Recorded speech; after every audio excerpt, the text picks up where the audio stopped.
Breaking today, Iran's foreign minister says Israel must end their fight against Iran's terror proxy Hezbollah in Lebanon before any deal can be reached with the United States. That comes after Hezbollah rejected a U.S.-backed ceasefire proposal. And as President Trump warns, if any more American troops are harmed, an all-out assault on Iran is back on the table. Mike Pompeo on deck. But first, to Max Gordon. He's live in Tel Aviv with the latest. Hey, Max. Hey there, John. Iran's foreign minister saying that a deal with the U.S. can only be reached once the fighting in southern Lebanon ends, and so far that hasn't happened, with Hezbollah and Israel trading blows yet again today. Earlier this week, Israeli troops moved further into Lebanon than they had in over 25 years. Over the past week, the Israeli Defense Force reported striking 650 Hezbollah targets and killing 125 Hezbollah fighters. On Wednesday, Israel and Lebanon agreed to a ceasefire, but Hezbollah, which was not a part of the negotiations, has rejected that agreement. Lebanon's president telling CNN that it's unacceptable that Iran is using his country as a bargaining chip in their negotiations with the United States.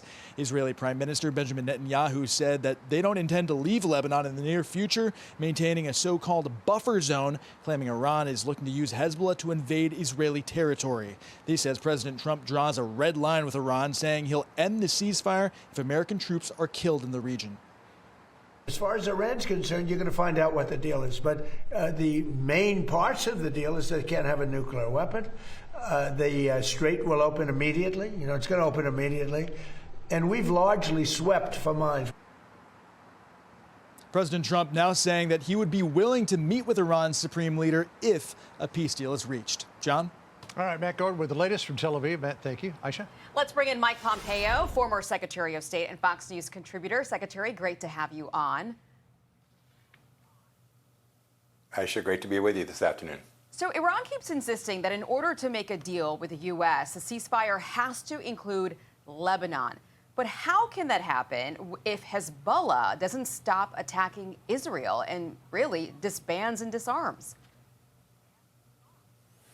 Yes, well, Aisha, it can't. By the way, it's clarifying. The Iranians forever said Hezbollah was independent. We don't have anything to do with them. They've now acknowledged that what we've all known. They're the primary underwriter, supporter. Hezbollah is Iran. It is the regime's occupation of Lebanon.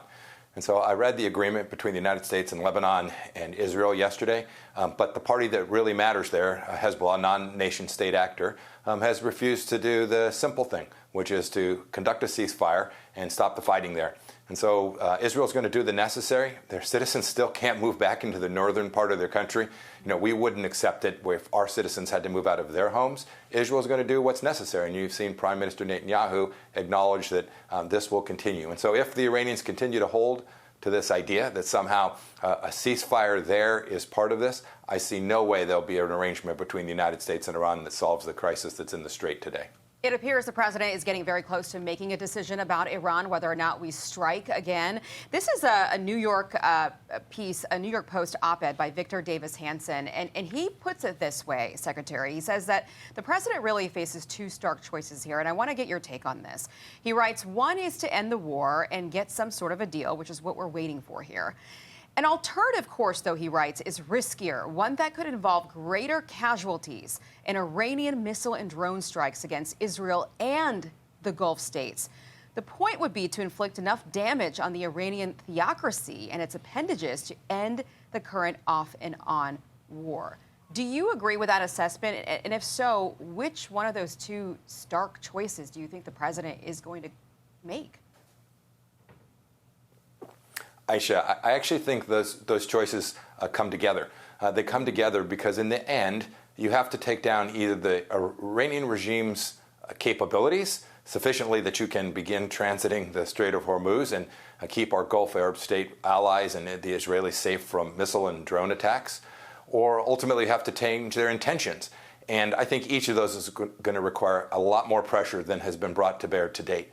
And so whether that's kinetic strikes or continued economic sanctions against them, pressuring them with our blockade, the Iranian regime has demonstrated time and time again that whatever they write down is absolutely meaningless.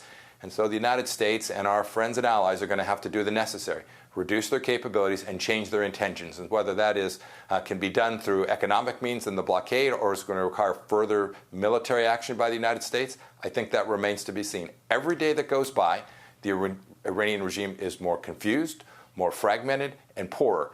Those are really good things for the security of the American people. So are you saying that you think that we still have a chance, an opportunity here after all this time for a total regime change in Iran without an Ayatollah? I think in the end, the regime has got to change to the extent the regime is the regime that started this war, right? And there's no such thing as an Iranian moderate anywhere in their leadership. If it's the IRGC and those leaders who are still there in control of those weapon systems, it will be very difficult to find a pathway to deliver the outcome that the world needs, which is the free flow of navigation through the Strait of Hormuz. Look, they've threatened to close the other strait as well. This is a theocracy. They are determined. We need to continue to have enough resolve to achieve victory. President Trump wrote about getting surrender and capitulation. I'm confident he's not tired of winning, and he will deliver a solution that gets that for the United States, Israel, and our Gulf Arab partners. Okay, Secretary Pompeo, always great to have you on. Please have a safe weekend. We'll see you soon. Thank you. Aisha, you have a great weekend as well. Be sure to like and subscribe for all the Fox News latest on YouTube and catch full shows streaming now on Fox One.